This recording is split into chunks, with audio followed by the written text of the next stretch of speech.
চিন্তা করা যায় ইসলাম কত সুন্দর। যে ব্যক্তি ধন সম্পদ আছে ওই ব্যক্তির উপর আল্লাহ যাকাত ফরজ করেছে এবং কতটুকু সম্পদ দিতে হবে আল্লাহ তাও জানিয়ে দিয়েছে। শতকরা 2.5% 40 ভাগের 1 ভাগ যাকাত দিতে হবে। শতকরা 2.5% যাকাত দিতে হবে। কি পরিমাণ সম্পদ হলে যাকাত দিতে হবে এবং সম্পদের কতটুকু অংশ যাকাত দিতে হবে তাও জানিয়ে দিলেন। এবং যাকাত কাদেরকে দিতে হবে, 8 প্রকার ব্যক্তিকে দিতে হবে আল্লাহ তাও জানিয়ে দিলেন। আল্লাহ রাব্বুল আলামিন জানান আল্লাহু আলিমুন হাকীম। আল্লাহ রাব্বুল আলামিন হচ্ছেন মহাজ্ঞানী, সবকিছু খবর রাখেন। আমি যে যাকাত দিলাম সম্পদের নির্দিষ্ট পরিমাণ অংশ দিলাম নাকি কম দিলাম কে খবর রাখেন? আল্লাহ। আল্লাহ খবর। আম্মা জান আয়েশা রাদিয়াল্লাহু তাআলা আনহা হতে বর্ণিত হাদিসে তিরমিজির বর্ণনা এসেছে রাসূলুল্লাহ সাল্লাল্লাহু আলাইহি ওয়াসাল্লাম জানান ওয়া ইয়া মা'শারুন নিসা।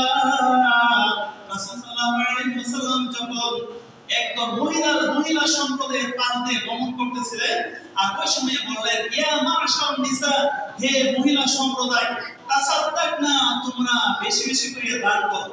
বেশি বেশি করে কি সদকা করো, দান করো, যাকাত দাও। ওয়ালাউ মিন হুলিকুন্না ফাইন্নাকুন্না আকতারা আহলি ইয়াউমিল কিয়ামাহ। যে আমাকে দেখানো হয়েছে কিয়ামতের দিন অধিকাংশই তোমরা জাহান্নামী। নাউযুবিল্লাহ। নাউযুবিল্লাহ বলবেন না? এখন হাদিসে ব্যাখ্যা এসেছে মহিলারা জাহান্নামী হবে দুইটা কারণে। কয়টা কারণে? দুইটা কারণে মহিলারা জাহান্নামী হবে। এক নাম্বার কারণ হচ্ছে স্বামীর অবাধ্যতা। মহিলারা দেখবেন এটা তাদের খাসা যে আপনার সারা বছর শ্রম দিলেন, সকল ইনকাম ব্যবস্থা দিলেন, একদিন যদি দিতে না পারেন তাহলে বলবে তোমার কাছে আয়েশা আমার জীবনটা শেষ। এই কথা বলবে। এটা যে হাদিসের ভাষায় মহিলারা হচ্ছে অবাধ্য হয়েছে, স্বামীর অবাধ্য, মুহূর্তের মতো অবাধ্য, নাশুক লেগে পড়ে অবাধ্য হয়ে যায়। আল্লাহ রাসূল সাল্লাল্লাহু আলাইহি ওয়াসাল্লাম জানান যাকাত আদায় না করলে কি হবে? আন আবি হুরায়রা রাদিয়াল্লাহু তাআলা আনহু আন নবী সাল্লাল্লাহু আলাইহি ওয়াসাল্লাম قال মান আদাহুল্লাহু মালান। যে হযরত আবি হুরায়রা রাদিয়াল্লাহু তাআলা থেকে বর্ণিত, তিনি বলেন আল্লাহ নবী সাল্লাল্লাহু আলাইহি ওয়াসাল্লাম জানিয়ে দিলেন মান আদাহুল্লাহু মালান, যে ব্যক্তিকে আল্লাহ রাব্বুল আলামিন দয়া করে কিছু সম্পদের মালিক বানিয়ে দিয়েছেন। সম্পদ কে দেন বলেন? আল্লাহ দেন। 10 বছর আগে একটা লোকের অবস্থা খুবই খারাপ ছিল, আজকে সমাজের প্রতিষ্ঠিত হয় না? এবং কে বানান? আল্লাহ বানান। আল্লাহ মুহূর্তের মধ্যে মানুষকে গরিব বানায় দেন, আল্লাহ মুহূর্তের মধ্যে মানুষকে ধনাঢ্য বানায় দেন, মানে ধনী বানায় দেন। আল্লাহ জানান মান আদাহুল্লাহু মালান, যে ব্যক্তিকে আল্লাহ রাব্বুল আলামিন মাল দিয়েছে, কিছু সম্পদের মালিক বানিয়ে দিয়েছে, ফালাম ইউআতি যাকাতাহু মুসিলা, অথচ সে যাকাত প্রদান করে নাই, ওই ক্ষেত্রে কি হবে? লাহু মালুহু ইয়াউমাল কিয়ামাহ, এই মালটা তার জন্য কিয়ামতের ময়দানে হবে সুজান, সাপ হবে, তার এই গচ্ছিত সম্পদ সাপ হবে। হাদিসের ভাষ্য অনুযায়ী নাউযুবিল্লাহ বলতে হবে, সুবহানাল্লাহ, নাউযুবিল্লাহ। এই গচ্ছিত সম্পদ তার জন্য সাপ হবে। আমরাল্লাহু যাবিবাতানি ইউদাহুহু ইয়াউমাল কিয়ামাহ, এই সাপ তার গলায় পেঁচিয়ে দেওয়া হবে।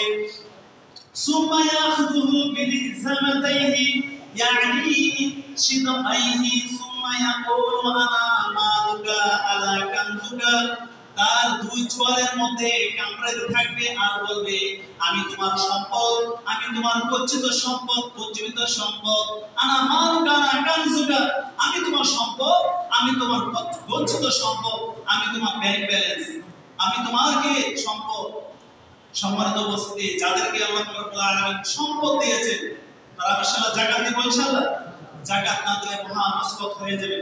আল্লাহ নবী সাল্লাল্লাহু আলাইহি ওয়াসাল্লাম জানান, হাদিসটি বুখারী মুসলিম শরীফে বর্ণনা এসেছে, আন আবি হুরায়রা রাদিয়াল্লাহু তাআলা আনহু আন্না নবী সাল্লাল্লাহু আলাইহি ওয়াসাল্লাম قال ما من يوم يصبح العباد فيه الا ملكين ينزلان। আল্লাহ রাব্বুল আলামিন প্রতিদিন দুইজন ফেরেশতা নাযিল করেন। সুবহানাল্লাহ। কয়জন ফেরেশতা?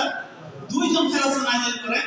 ফায়াকুলু আহাদুহুমা, তাদের মধ্যে একজন বলে আল্লাহুম্মা আ'তি মুনফিকান খালাফান, ও আল্লাহ আপনি আপনি যে ব্যক্তির দানশীল তার সম্পদের মধ্যে বরকত দিয়ে দিন। সুবহানাল্লাহ। ওই দানশীল ব্যক্তির জন্য ওই ফেরেশতা দোয়া করে ওয়ায়াকুলুল আখার অপরজন বলে আল্লাহুম্মা আদি মুমসিকান তালাফান, ও আল্লাহ যে ব্যক্তি কৃপণ তাকে আপনি ধ্বংস করে দিন। আচ্ছা বলেন, ফেরেশতা যদি দোয়া করে আপনার জন্য বদ্ধ করে, ধ্বংস হয়ে যাবে না? তো কোনো না কোনো ভাবে ধ্বংস হয়ে যাবে। তার জন্য আমরা সবসময় যাকাত দেব ইনশাআল্লাহ। আরেকটা বিষয় আমরা খুবই গুরুত্বপূর্ণ যে মা 1 বছর পূর্ণ হতে বা যাকাত দিতে গেলে মা কয় বছর হতে হবে? 1 বছর হতে হবে।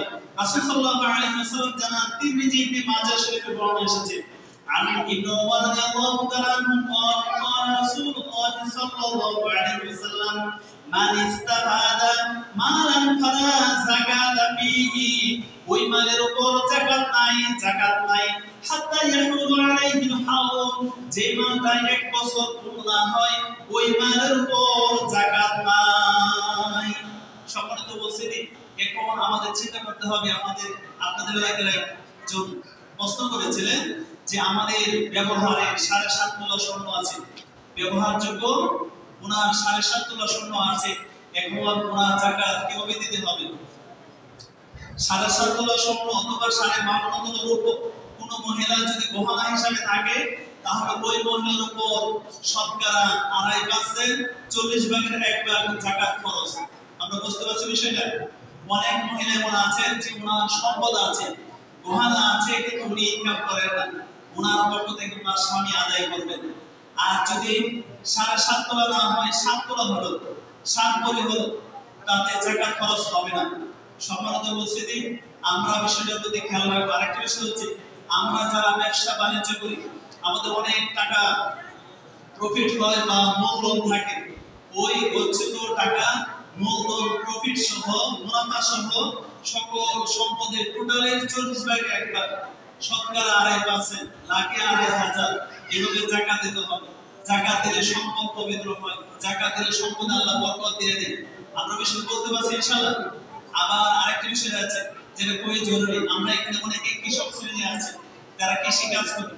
কৃষকের যদি আপনার উৎপাদিত ফসল 40 মণের উপরে হয়, উৎপাদিত ফসল 40 মণে, মানে ওনার পরিবার ভরণ পোষণ, পরিবারের চাহিদা মেটায়, তারপরে যদি আপনার 40 মণ উপরে মজুদ থাকে, আমাদের অনেকে আছে যে বছরে আপনার 20 মণ ধান লাগে, এখন পরিবারের চাহিদা নির্বাহ করে যদি 40 মণের উপরে ধান বাড়ে বা 40 মণ বাড়ে, তাহলে মনে 1 মণ, মনে কয় মণ?